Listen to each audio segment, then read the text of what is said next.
Hello, everybody. Welcome to the Dissecting Fiction podcast. I'm Vinny Murphy. And I'm Christian Kutlick.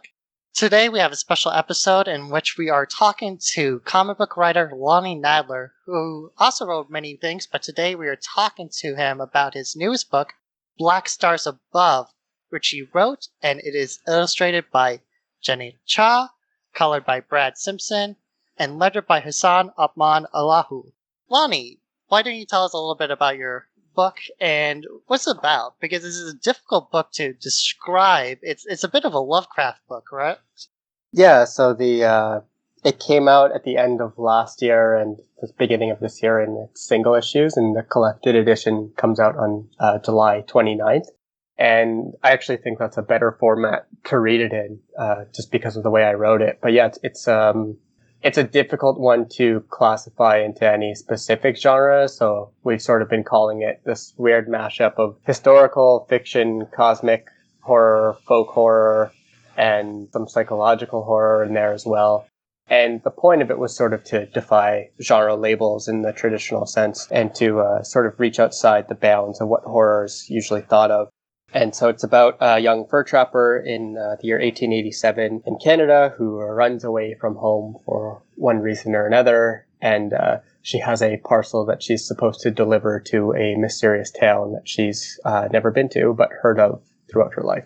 I agree with you on the collected edition because I did buy this as it was coming out in floppies. And I read it again as a collected, and I think it flows a lot better as a collected edition. I kind of discovered this back in November alongside the Hill House comics line. But what drew me to this is the setting. It's set in Canada, in like the northern parts of Canada, and it's a Lovecraft story set in the snow, which is pretty atypical for that genre of writing. How did he kind of like come to that setting? Because there's a lot of history that plays into this book as well, correct? I mean, yeah, it was a very deliberate choice to make it something that was both fit into the Lovecraft canon, but also deviated from it. The simplest answer as to why it's set in Canada is just that I'm Canadian and I grew up on the east coast of Canada, not too far from where this is set, and just having to live through these winters. It's something that, most Canadians have to deal with, and there's a certain sense of terror that comes with it. So that was one of the most basic reasons for it. But then, yeah, the historical aspects come into it, and specifically the location where it's set. There's a lot of history around that, specifically with the Métis people who were from that area and sort of dispersed outside of it and had to, live in these fringe areas of society, not in any of the big cities at the time, which is, a further point of isolation that is explored a lot throughout the book. My desire at the start was really to write something very Canadian that fit into Canadian literary tropes, but also to branch out of that and to write something, that fit into the canon of weird fiction in general, and then specifically responding to Lovecraft. Yeah, and this is also like a very slow burn book. When I was reading this initially, the horror starts off pretty right away. I like that even in the earliest pages, you get some pretty gross imagery thanks to the illustrator in this book. And it kind of just builds from there slowly, but what was really interesting about this book is how it's set in this big wilderness, but it feels very claustrophobic all the time as well. How did you and Jenna come to create that kind of feeling in this book? Yeah, I'm glad that translated. So thank you for saying that. But that's something that we very much wanted to do. The first phone call I ever had with Jenna was about the mood and tone of the book and how we could achieve that sense of claustrophobia and isolation in such a massive setting. And so part of it was discussions about things like, okay, when we're inside, when we're in her house or when we're in another cabin, the panels should never be full width of the page so that they feel claustrophobic, and even just in the page layout. And then once we're outside and she's in the wilderness, they go full wide width of the page, but there's so many trees that look like they're encroaching upon her. And then in addition to that is the layers of snow, which also sort of trap her inside the panels. So it's a lot of technical tricks like that we try to employ as a means to communicate the mood. Right, one technique that I noticed a lot was the snow kind of spilling out from beyond the panels and into the gutters, and I thought that was a really cool choice because it makes everything feel very overwhelming in the book, especially the winter chaos, I guess, of the wilderness. Yeah, totally. That was in the script from the very beginning, and it was, I think I'd actually initially scripted it so that in the first issue the snow was building and building, and I wanted it to actually look like it was like piling up on top of the panels.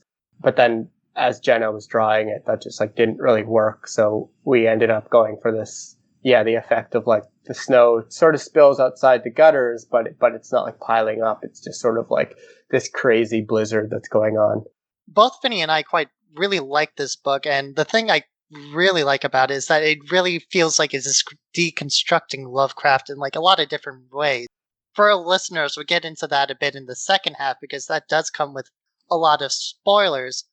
But this book deals with like a lot of themes, and what was impressive is how you kind of juggle those themes through Eulalie's internal monologue, and I especially like lettering that was done to kind of convey her inner thoughts and her thoughts that were kind of like battling against each other. The narration was a big part of it for me. It was one of like the first things I knew when writing it was that I wanted it to be epistolary in terms of just meaning that it's in the form of like first person diary entries, because a number of reasons for that. But one main reason is a lot of weird fiction and cosmic horror is told through journal entries like that. Lovecraft used that an extraordinary amount in his work. So it was at first building off of that, but then it became more about Eulalie's character and getting to know her through the things that she writes down, and then at the same time, the things that she does not write down. Even to highlight for readers who have not taken a look at it, just how important the entire package is in this story. I can't imagine it wasn't an intentional decision to make sure that your letterer and colorists were on that cover, because everything about the art and the lettering in this book is important to how the story is told, which I thought was fantastic. To not spoil anything, but a device that's used frequently is the journal where things are being crossed out, which gives you more insight into even what the characters are thinking, even if they don't want to say it, which I thought was like super cool. Thank you. Yeah, that's oddly something I realized I've been doing like since I started writing. Like a lot of the poetry I write has like words crossed out and stuff, and it wasn't even like a conscious thing to sort of carry that over here, but that just sort of, as I was writing it, it just made sense, and it was an interesting way to communicate the ideas of someone who was a first-time writer, meaning like Eulalie herself is a first-time writer as she's writing the story that we're experiencing. I'm glad to hear you say that every element sort of worked for you, because I'm a very specific storyteller, and I'm often more interested in the form a story takes than I am interested in plot. And so bringing on people like Jenna, but also Brad and Hassan was tantamount to the storytelling experience for me, because I needed people who put as much care as I was going to put into the story. And there's amazing letterers and amazing colorists out there, but not all of them see their work as contributing to the narrative. And Brad and Hassan were two people that I knew saw their work that way. So they were like, mine and Jenna's first choices to bring on board. I think the work sort of speaks for itself. Their work speaks for itself. Can't say that about mine, but theirs is good. Yeah, I would agree. I think they were pretty perfect choices. I'm tempted to ask now, I think, as we learned a little bit about your process, how did you get started? Where did you get started? Go on a little journey through your career. Yeah, my career is, I've been writing for a long, long time. Like even as a kid, I would write, but like seriously, I started taking writing seriously about 10 years ago, which is crazy to me and kind of sad. But I went to school for my undergrad degree is in philosophy and English literature. So storytelling and writing was always, a big part of my life and always something I wanted to do. And then when I was in school, I went to McGill University, and it's a great school, but they don't have any sort of focus on the arts whatsoever. And so I wasn't able to take creative writing classes or anything like that. So I started writing short stories, and I started making my own zines while I was at school with friends, just because I needed some sort of outlet. And then from there, it was something that I really loved doing. So I ended up doing another degree in writing while I was working after school. And, I submitted short stories. I got some published, and then I got a job reviewing and doing comic book interviews for a website called Bloody Disgusting that unfortunately no longer does comic stuff.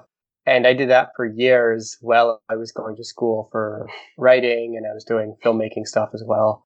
And then I started making pitches for comics, like after I'd done a bunch of zines that were, not very good, but I learned a lot doing them. And then I self-published a story with this artist named Abby Howard, and she's great, and she was kind enough to do a story with me. And that was sort of the first time people saw my writing online, and publishers saw it, and it opened up a few doors that I didn't think it would. I just kind of wanted to put it out there. And it ended up leading to me having conversations with people like editors at Dark Horse and stuff. After that, it was kind of like a realization of like, oh, maybe this is something I can actually do. So I started to put together pitches and take it a bit more seriously. And then I met Zach, and Zach Thompson. He's a writer who I often co-write with. And so the first thing we did together was The Dregs. And that's like a detective story set in Vancouver in Canada. That we pitched everywhere, and nobody wanted it because it's like, if you haven't read the book, it's like the opening 5 pages of the book where it shows a homeless person getting decapitated and their genitals get cut off. And it's like obviously a horrible image, but we were so naive at the time that we were like, why doesn't anyone want to publish this? And so after we got rejected from everyone for that, we ended up talking to Black Mask. We sent it to Matt Pizzolo, and they publish pretty transgressive stuff. Luckily, Matt Pizzolo and Matt Rosenberg, who was reviewing some of their pitches at the time, knew who Zach and I were, and they knew that we were journalists. We were working for Vice at the time. And I think them knowing that we were journalists who covered these kind of issues, they understood that the first 5 pages wasn't representative of what the whole book would be. And so they gave us a chance. That book sort of just opened all of the doors for us.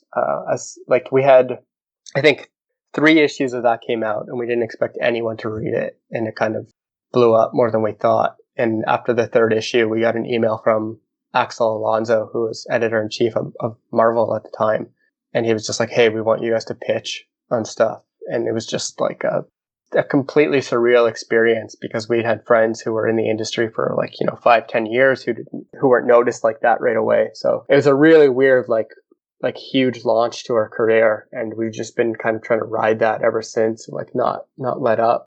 And so all of that eventually led to Black Stars Above in one way or another.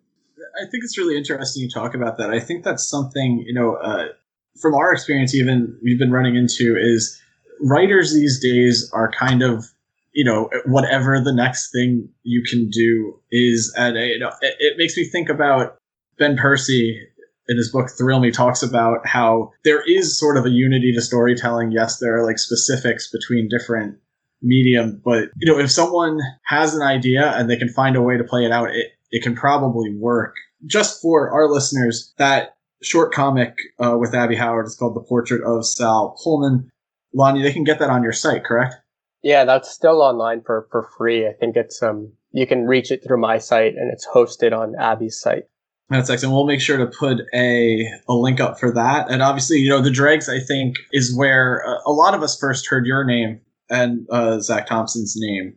But as you were saying, you do head over to work for Marvel. What was your first pitch there that ended up working? I don't know if I've ever talked about this publicly, but it's been a while, so I guess I can. So we were asked what we wanted to write, and we gave a list of people, but we were we really want to write X-Men comic. They were okay, it's we'll get you to pitch on some X-Men stuff. And this was right around the time the Legion TV show was coming out, and so they wanted to bring Legion back to comics. And so the first thing we pitched was we pitched 3 different Legion stories. And we put a crazy amount of work and research into those pitches. And I still love them. I would love to do to write Legion. He's probably my favorite X-Men character. But all of those got rejected. and the book ended up going to Peter Milligan, rightly so, because he's obviously more experienced than we were, and he has a sort of penchant for weird cerebral stories. You know, his version was very different from the show, and I think mine and Zach's version was like trying to be a bit more similar to the surreality of the show. And it was like more in line with what we were doing on the Dregs. And unfortunately, like I said, that didn't go anywhere. So we were asked to pitch a few more things to in the X-Men universe, and we sent in like 3 or 4 more pitches.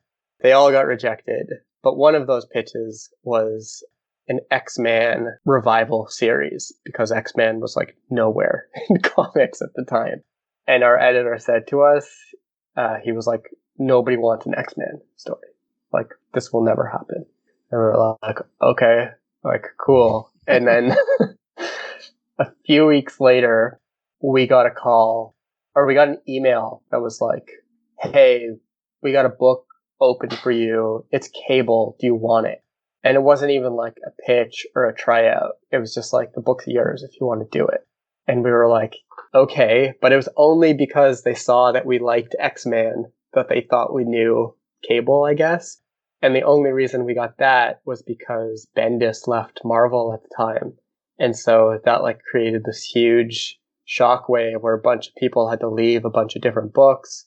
And Ed Brisson was on Cable, and he had to leave to pick something up else for someone else. So there was just this opening that they needed to fill. And it was just this sort of serendipitous timing that our editor saw that we had an affinity for Nathan Summers and figured we liked any version of the character. So he gave it to us. And then Axel left Marvel like the next day. So it was like we were brought in, and then immediately the guy that brought us in like had to leave the company, which was unfortunate. And I still love Axel to this day, and I think he did a lot of good stuff there. So that's like, largely how we got brought in, and then working on Cable was really weird, interesting experience. That's funny you say that, because during that time there was a big X-Men event, right? Like a giant crossover event with them.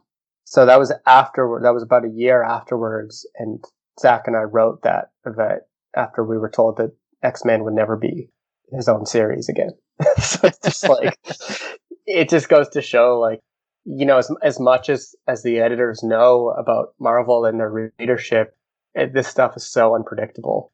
The market is so unpredictable, and what fans' appetites will be is completely unpredictable. So you can't, like, it's hard for them to plan stuff like that. Of course, like, Captain America and like the main X-Men will always be popular, but in terms of like the smaller characters, yeah, it's hard to know. I'm glad Christian brought that up, because I was going to ask something around that too. After you're on Cable, or I guess probably around the same time for you as far as what you were working on, you have Her Infernal Descent and Come Into Me, both also with Zach at Aftershock and Black Mass respectively. And that really goes back into your horror, which seems to be a huge anchor for you. My question would be this, and it's something we've talked about. We've covered a lot of X-Men on this podcast, and it's some of our like higher rated episodes. I have to ask this. You were working on X-Men books leading into the House of S Powers of 10 run, but also in a period where like the X books were like getting really strong. Were you guys looking to like go out with a bang? Did you know if anything that you had established was going to remain? Like, did there seem to be like an X-Men plan within that year? Because I remember as a fan, it was very interesting, because you had so many good X-Men books, and then they were just kind of like, okay, we're gonna restart. Did you guys have like an idea of where you were gonna go for like a year, or was this kind of rapid? I have to be careful with what I say here.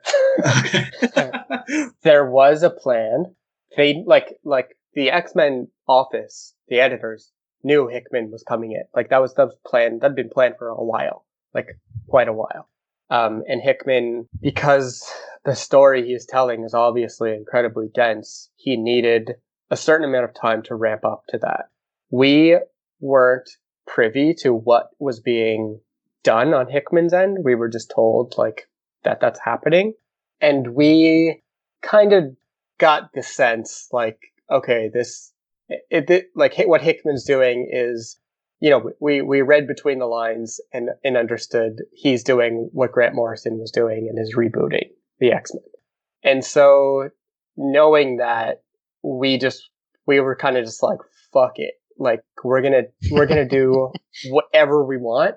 And, within reason. And, we obviously took notes from editors and stuff, but it was just like, yeah, we know Hickman's going to come in and we know people are going to love what Hickman does because he's an incredible writer. And so this is our chance to sort of fuck with the X-Men as much as we want, because, at the end of the day, it was about to change. And you're right, it was a weird time because you had people like Matt Rosenberg who, like, writing Uncanny X-Men meant everything to Matt. Like, that was the book he'd always wanted to write. And he did such a good job on it. And then, it was like, oh, Hickman's coming in. And it was kind of like, all of us were kind of like buried by that. And it's no one's fault. Like, that's just going to happen when you bring in a talent like Hickman to raise the line. So yeah, it was a really weird time, but there was definitely conscious effort on our part to try to do the best with what we had, to like go out with a bang and try to make something memorable. I definitely think you had accomplished that. As I was saying, for like a couple of years there, X-Men was just getting stronger and stronger, and you were certainly a part of that. Later in the year after the X-Men event, you do end up writing Yondu with Zach Thompson once again. That had to be an interesting experience, considering how much that character has changed in the public eye. I mean, he wasn't in the public eye for most of his existence. Yeah. How did you feel like picking up that character specifically? It's just such an interesting character with the interaction between the films and the comic fans, and the old comic fans who look at it and go like, this isn't necessarily Yondu that I'd expect. Yeah, it was an interesting experience because it was actually born out of Zach and I pitching. We pitched a relaunch of like the Jim Valentino Guardians of the Galaxy, of which, the OG Yondu was part of. And so we wanted to bring that back as its own thing that was separate from what Donnie was doing at the time with Guardians of the Galaxy. And our editor was kind of like, no, but we do want to do something with Yondu, and we want to do a story where like both old Yondu and new Yondu are interacting in the same story. So it presented it to us sort of, the idea was just that both Yondus had to be in it, but we could do whatever we wanted with it, which, obviously came with some caveats based on the films. And Zach and I were kind of like hesitant to take it because we were like, can we do anything with Yondu? But once we started like, looking into it, we were like, okay, I think we can actually do something really bizarre with this character and challenge ourselves to write something that's outside of our comfort zone. So that's why we took it on. And once we were told John McCrae would be drawing it, we were like, okay, we know what this book is. Like, we love John's work. We love Hitman. And we want to make something that's irreverent and funny in the vein of Hitman, but in the Marvel universe with this character that by and large has not been defined yet by anyone. That was a pretty good experience. There were some story points we didn't get to do, and there was like some rewriting going on because I don't think because we hadn't written comedy before at Marvel, they were like pretty hesitant towards the way some of the jokes were being told, I guess.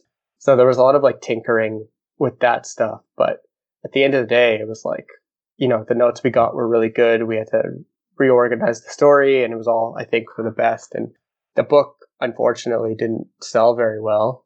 But, when you're putting out a Yondu book it's a character that, old Yondu hadn't been in the spotlight for, like you said, ever. And new Yondu was, he hadn't been in a movie for like 2 years at that point.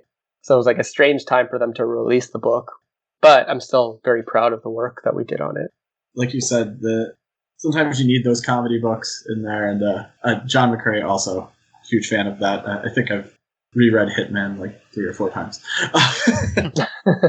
Yeah, John's incredible, man. Like, that guy, like every time we would get a page from him, we were just like blown away.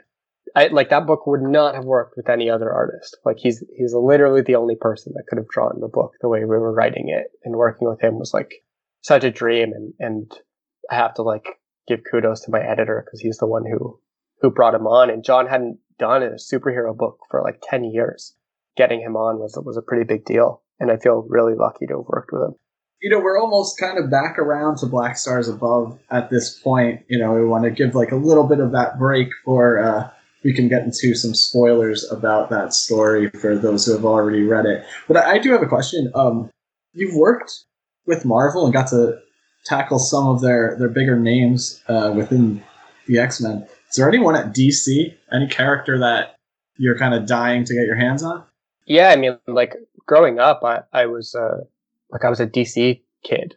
Like that's where my heart was. I just it's this weird thing in comics where there's a few people who are able to sort of ride the line between both companies, but a lot of people sort of either fall into Marvel or DC, and Marvel just happened to be the one that reached out first. But like I would love to do stuff at DC, and we've had some conversations with them. But yeah, I'm a big fan of DC's dark characters. Like pretty much anyone who's part of Justice League Dark. The characters that I like have stories for that I really want to tell are Swamp Thing, Animal Man, Etrigan, and Deadman. I'd love to see Etrigan back in the spotlight again, because he's kind of in a interesting position between being like sometimes in the Justice League Dark and everything. I think he's a great character, and often he works really well as a side character. I think people have had a hard time like figuring out what to do with him as like the lead of a book, but that's a challenge I think I'd like to take on. And I think also people don't like the rhyming part of it. Like, I write poetry and I love it, so I would like that would be the fun part of it for me. Yeah, I find the rhyming endearing, but it is often like very simple, like Dr. Seuss lines that I can see people being like, God, can he not talk anymore? Well, yeah, that's what I mean is like, I think a lot of writers, that's like the extent of their poetry, and doing anything else is, really time consuming. But like, I want to bring a sense of like legitimate poetry back to the character. So it's not just, like Dr. Seussy.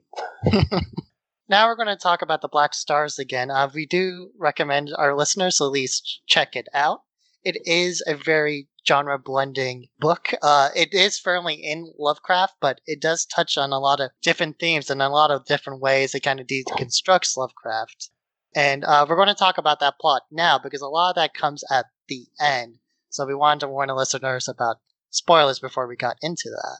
So remember everyone, Black Stars Above Collected Edition comes out on July 29th. So I'm sure you would be able to pre-order that in most major retailers and through comic shops, Lonnie?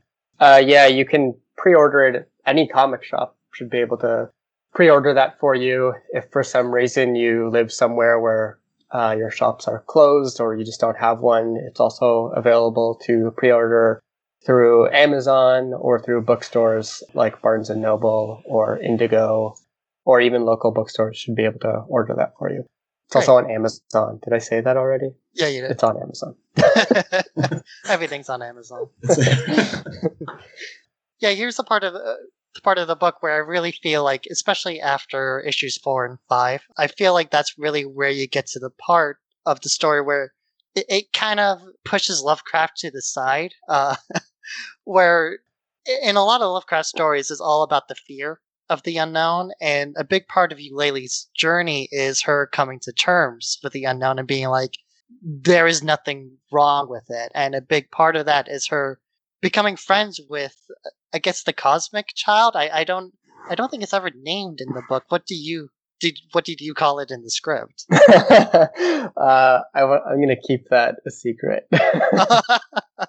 Oh, dang. Let's just call it the cosmic baby. Okay. But what was interesting about it, like in a lot of Lovecraft stories, that would be something they would almost immediately kill or run away from. But Eulalie kind of becomes a mother to this kind of horrifying being, and they get into a very mother-child relationship, which is really interesting to me because, like I said, Lovecraft is almost always about like rejecting the unknown, but here it is Eulalie becoming friends with it. And especially when she gets to the northern town, that becomes in a greater circle. But was that something you consciously like decided on, like, or was that something that came out of the character herself? I mean, kind of both, I guess.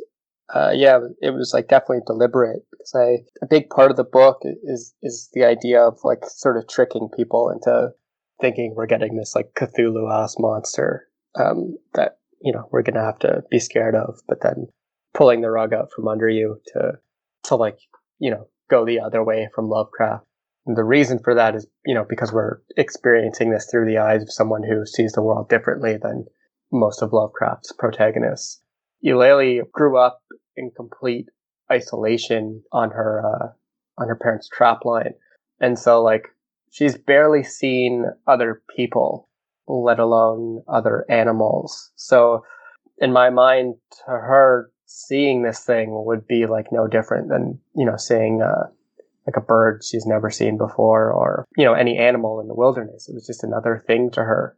So she didn't have these preconceived notions of monstrosity like a normal Lovecraft's protagonists are so like ingrained in science and stuff that they're immediately able to recognize what's unnatural and what's not. And Eulalie doesn't have that capacity. And so that naiveness within her allows her to see the cosmic in a very different way. That's interesting. I didn't really think of that Eulalie was so isolated she wouldn't necessarily recognize it as like abhorrent. Because when you first do see it, it's kind of gross to look at, but over time it becomes more and more charming, I guess, as it grows. And you spend more and more time with it, and it helps her.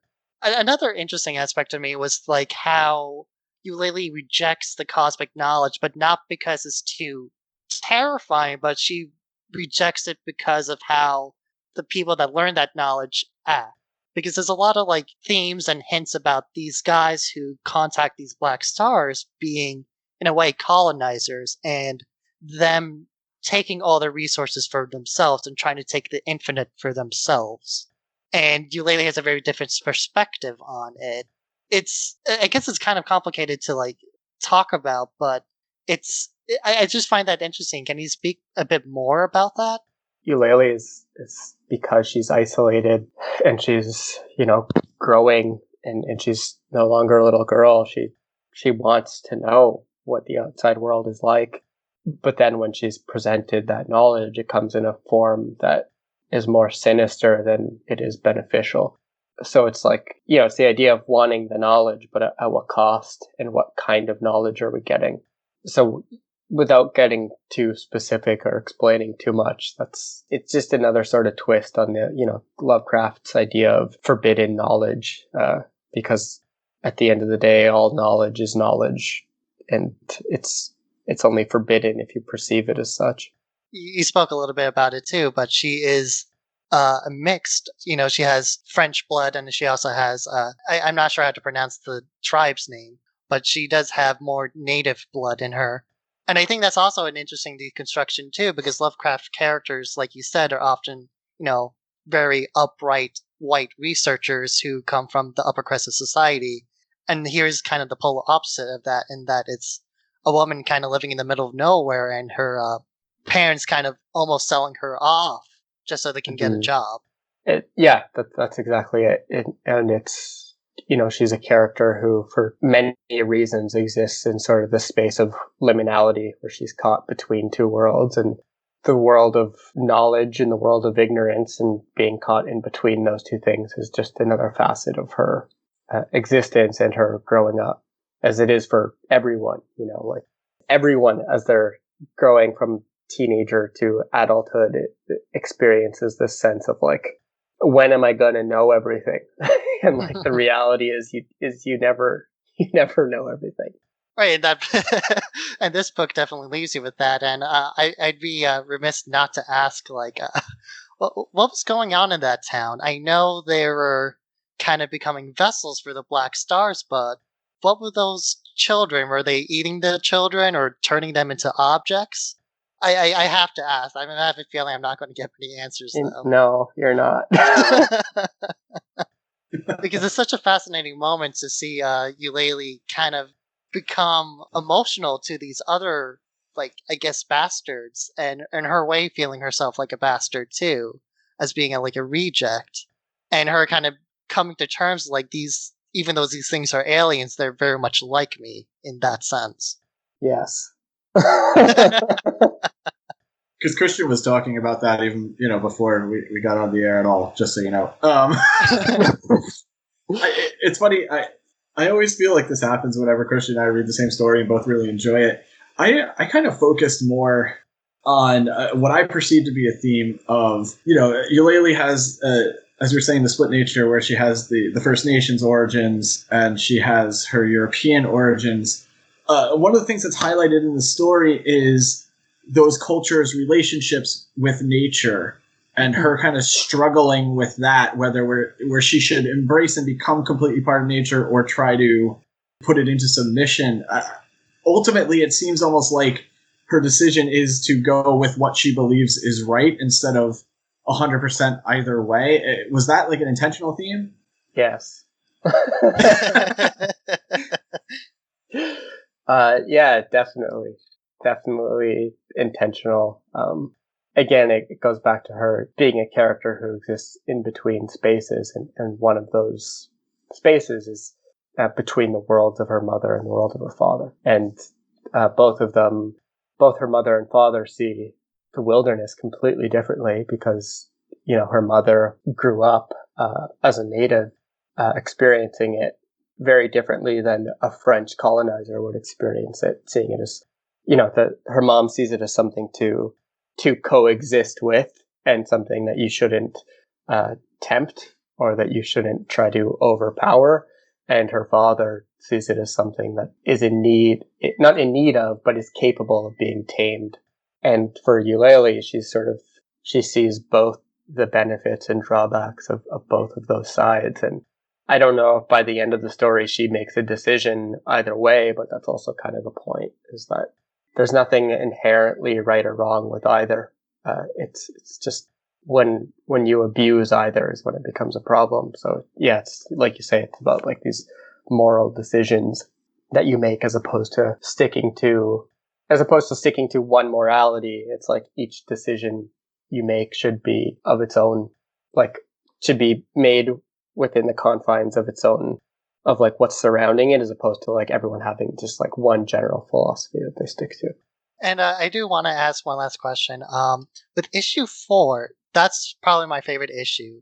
How did you and Jenna kind of come up with all that imagery? Because it plays a lot with colors and perspectives, and it gets really abstract really fast. And it's probably my favorite issue of it. So can you speak a little bit on the process of building the moon ladder and her crawling, quote unquote, through that space? Yeah, I think that was, I think very visually about my stories, and that was sort of always something, I always imagined it a certain way. And then Jenna and I were watching a couple movies at the time, and there was some interesting camera work done in them. And we both wanted to do this scene where the camera sort of played tricks with the reader in terms of like going upside down and up being down and down being up. So it was a sort of natural progression of like what I'd already had in mind and then what we thought would be interesting together to do visually. And then the color stuff was it's all just related to, the way it set out to do it in the beginning. I wanted color to sort of drop out at that point in the book, to be like completely washed out in white as a like culmination of all the snow and stuff she'd been seeing, and this world being split into, these two tones of black and white before she got to like the most colorful part of the story. Right, yeah, because that interesting is really cool to me too, because it starts off completely black before kind of evolving into white and then going to that kind of strange reddish hue with those music, like droning music notes in the background. I mean, you can't hear music, but you draw out the notes and everything in it too, which I always like in a comic. And that was why that particularly drew my attention to that issue, just beyond the camera work too, which I think is really fascinating, that issue, because it does really trick your perspective on how she's moving through that environment, especially as that environment essentially become just colors. It's very like 2001 to me. The sound thing is interesting. I can talk to that a little bit. It's horror in general, but cosmic horror, it's like you were saying before, this idea of like the unseen and the unknown. And comics is a medium where the only tool not available to us is aural sensations and any sort of sound.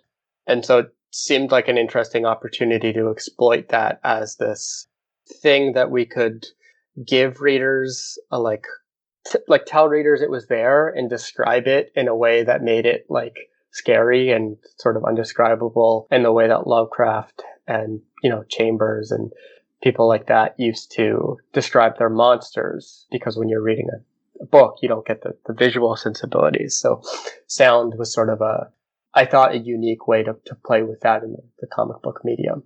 And then the musical notes played a similar role in that I wanted the music to be to sound like it was part of nature, and for her to be confused about where it was coming from, because that seems scary to me, like not being able to pinpoint the source of something, and like the idea of it, what she doesn't know, whether it's a voice or the wind or musical instruments or whatever.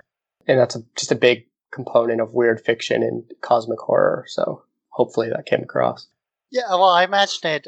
You don't have to speak if this is the correct sound, but I kind of imagine it as like a droning sound oscillating between like scales and things like that. Just because how you wrote out the notes, I'm sure you had a different sound imagined in your mind, but that's kind of what I read it as.